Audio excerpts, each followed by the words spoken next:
जी जोहार नमस्कार, मैं जगन्नाथ को मिलवाते हैं हमारे बड़े भाई वरिष्ठ पत्रकार शमसी भाई जो हमारे स्टूडियो में पहुंचे हुए हैं। इनका बहुत बहुत स्वागत है।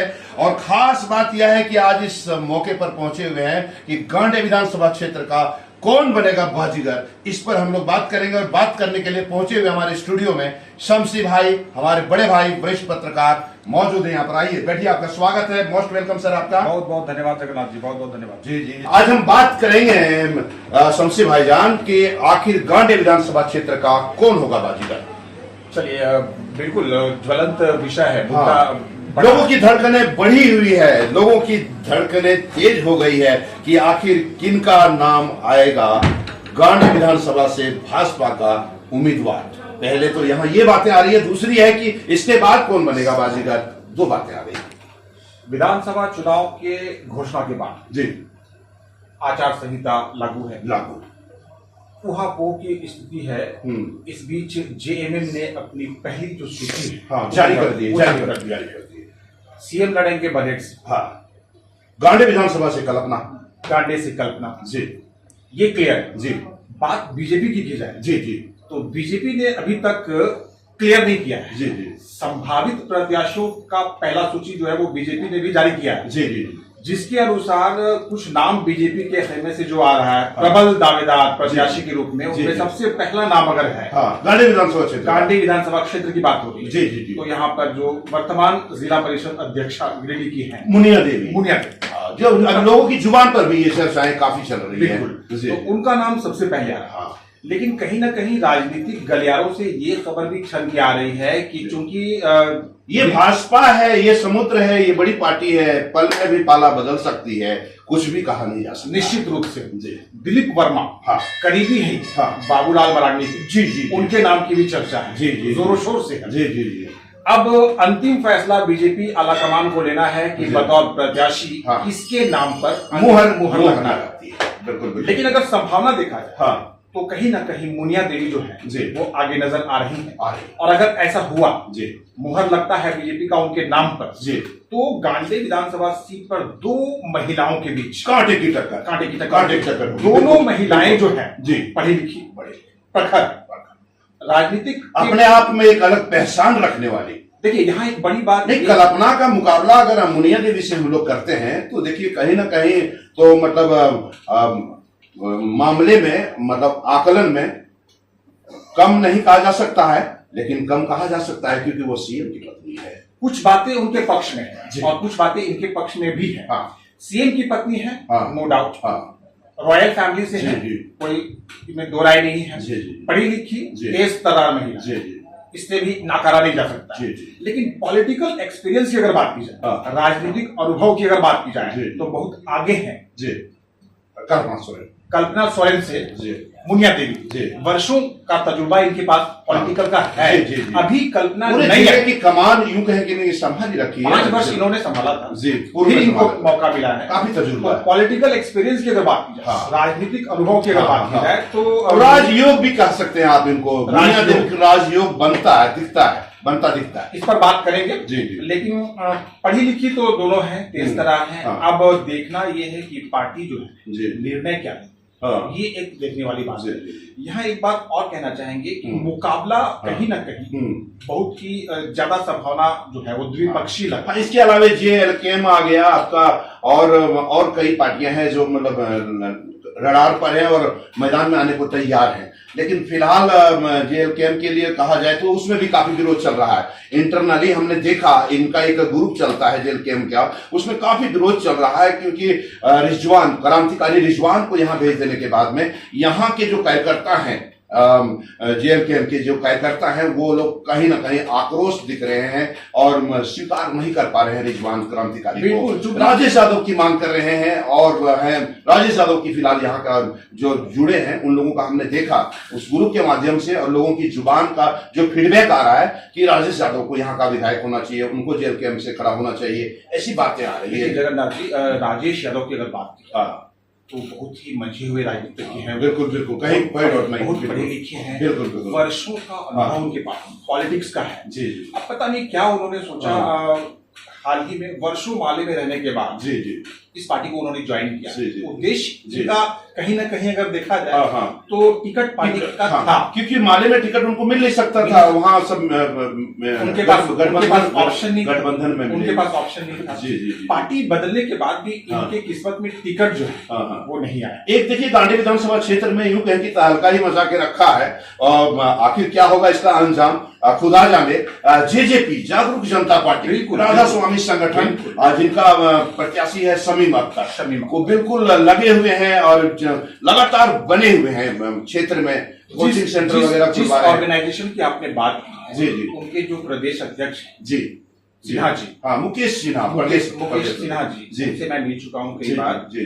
उनकी पत्नी जो है गिरिडीह विधानसभा सीट से प्रत्याशी अनिशा सिन्हा हाँ प्रत्याशी है, हाल के जमाने में लगी हुई। मैंने उनका भी इंटरव्यू लिया है, काफी पढ़ी लिखी महिला है और लगातार फील्ड में वो कल्पना की छोटी बहन की तरह बोलती है। बिल्कुल हमने देखा है उनका स्टेटमेंट देखा है, बिल्कुल फटाफट बोलती है, अच्छा बोलने में माहिर है। गिरिडीह विधानसभा क्षेत्र से भाई गजमाने के लिए भी तैयार। आप बात कर रहे थे गांधी विधानसभा क्षेत्र का कौन बनेगा बाजीगर, संगठन की आप बात कर रहे थे, उनके एक प्रत्याशी का आपने नाम लिया शमीम अख्तर युवा, और जिस तरह से संगठन लगातार काम कर रही है क्षेत्र में, कहीं ना कहीं महिलाएं। अब हम लोग एक बात और भूल कर रहे हैं कि कहीं ना कहीं अभी अर्जुन बैठा जिसे नकारा नहीं जा सकता है। मैदान जंग में कभी भी अर्जुन तीर कमान लेकर खड़ा हो सकता है। तीर कमान मतलब जेएमएम नहीं कहा जा सकता है, मतलब मैदान में आ सकता है अर्जुन की भांति, ये हमने कहा।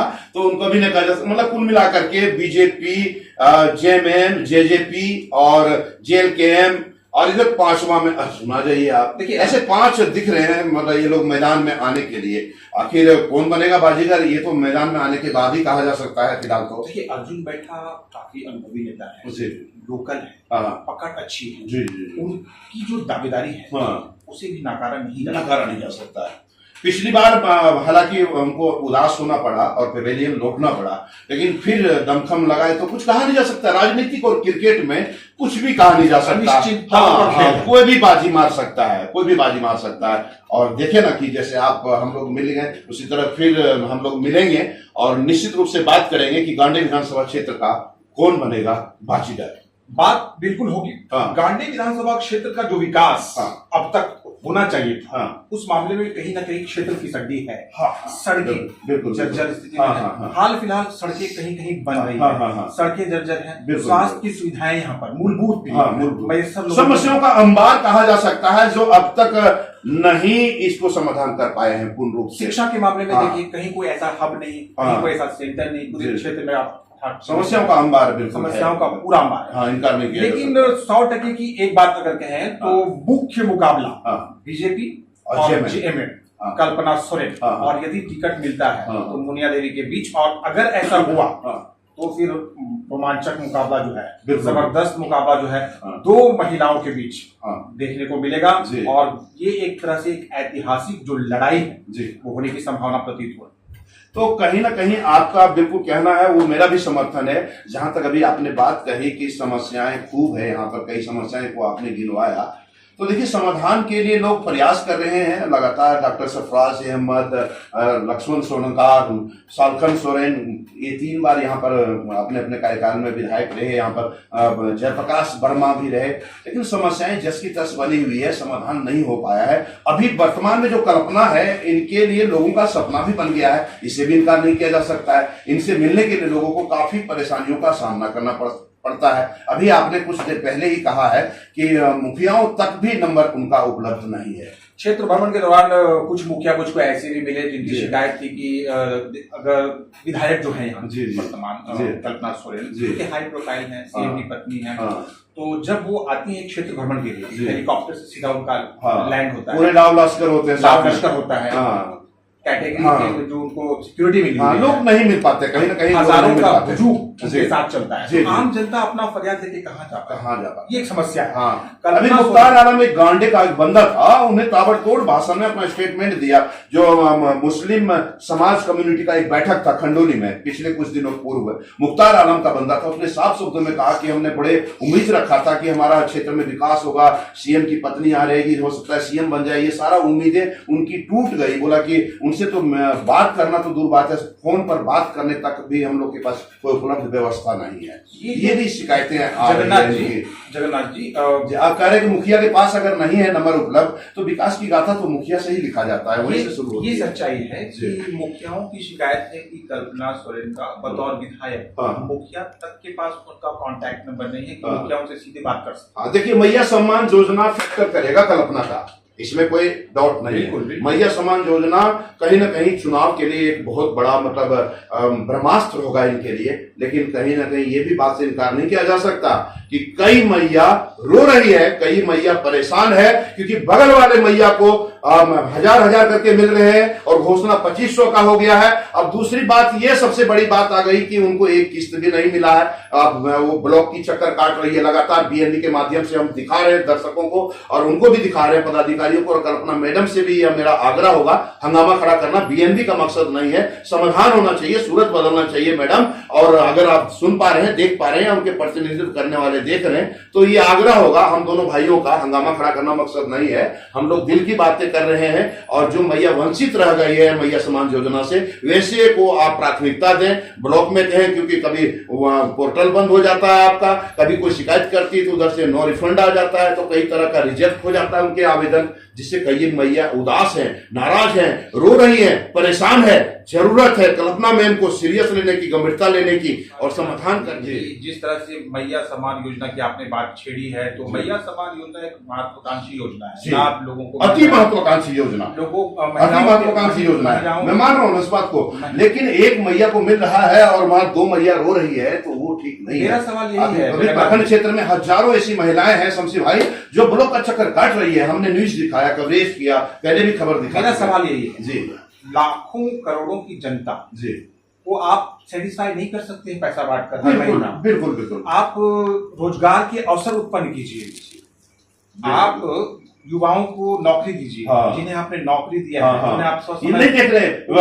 विपक्ष का ये हमेशा आवाज रहता है कि मैया को 1000 दे रहे हैं, उनको पेंशन 1000 दे रहे हैं, लेकिन भैया को बेरोजगार रख रहे हैं।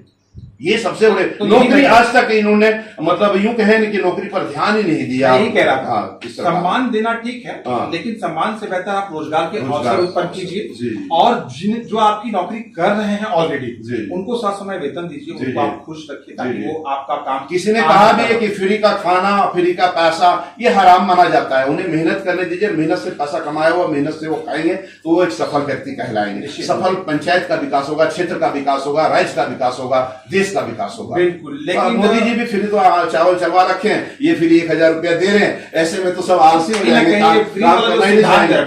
जानते हैं हमारे झारखंड के युवा इतने परेशान हैं, मध्यवर्गीय लोग इतने परेशान हैं कि लोगों को होली, दशहरा और दिवाली यहाँ नहीं मन पाती है भाई साहब, क्योंकि वो प्रदेश में रहते हैं। हमने प्रदेश गुजारा है और 17 साल हमने राजस्थान में रहा, हमने देखा है परदेशियों का वो हाल, जब होता है यहाँ कोई त्योहार तो रो रो के वहां होता है बुरा हाल। चलिए, लाख और ये बदुस्तर जारी है, इस पर भी प्रतिबंध लगाने की जरूरत है, पलायन रोकने की जरूरत है, इसके लिए जरूरत है सरकार को रोजगार के साथ साथ में नौकरी देने की जरूरत है। बिल्कुल बिल्कुल, निश्चित रूप से आप सही कह रहे हैं। आखिरी बात ये कह के मैं समाप्त करना चाहूंगा कि गांडे विधानसभा क्षेत्र की अगर बात की जाए और अगर पार्टी आलाकमान बीजेपी अंतिम मुहर लगाती है मुनिया देवी के नाम पर जी, तो यहाँ का जो मुकाबला है कांटे की टक्कर होगी, काफी रोचक, रोमांचक, दिलचस्प। जैसे इंडिया पाकिस्तान का मैच होता है वैसा ही मैच आपको गांडे विधानसभा क्षेत्र में देखने को मिलेगा। इंडिया पाकिस्तान और ऑस्ट्रेलिया न्यूजीलैंड का राइवलरी होता है, वैसा ही गांडे में बीजेपी और जेएमएम का हो जाएगा। तो अब जनता जनार्दन गांडे की जो है वो वेट एंड वॉच की स्थिति में है, प्रतीक्षा कर रही है कि कब बीजेपी जो है अपने प्रत्याशी के नाम का बाकायदा घोषणा कर दे, और एक जागरूक होकर के आप मतदान करें, निष्पक्ष लोगों का नेतृत्व करने वाला का उम्मीदवार का चयन करें, तभी आपके क्षेत्र का, आपके राज्य का और आपके देश का विकास हो सकता है। निश्चित रूप से। तो आगे भी हम लोग मिलते रहेंगे और आगे भी बताएंगे आपको गांडे विधानसभा क्षेत्र का कौन होगा बाजीगर। जय हिंद, सब में जयते, वंदे मातरम। Thank you.